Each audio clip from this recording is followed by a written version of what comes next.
好，来继续来到台中的乌日，早起8点外发生着死亡车祸，一台大货车变换车道要切出去的时阵，甲一台白色的机车相压。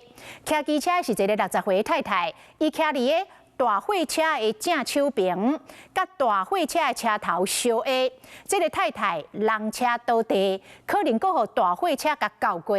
这个警消赶到场的时阵，伊的头壳破裂，已经明显死亡了。 大台货车为内车道驶回正边，正边后壁一台白色的奥多麦骑过来，两台车离经化说了就弄做伙。救护车出来我才知道的。车祸发生时是上班时间，车真侪台。附近的民众看到车祸，赶紧报警。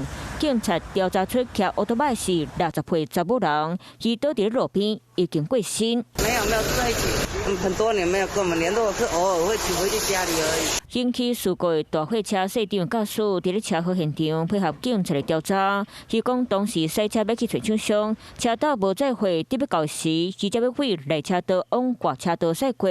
当时无发现这台白色奥多麦为正边后壁骑过来，大台货车车头含机车相撞，骑车查某人倒在地有砰一声，而且敢若有叫大台货车交过，当场无开。我要变换外车道，是对，那我其实没有。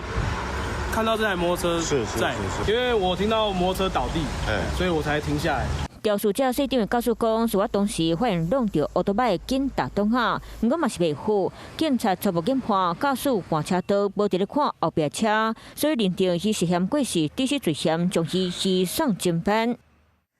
你好，我是宋彦明，想掌握最及时的新闻资讯吗？赶紧订阅、按赞、开启小铃铛，锁定华视新闻 YouTube 频道。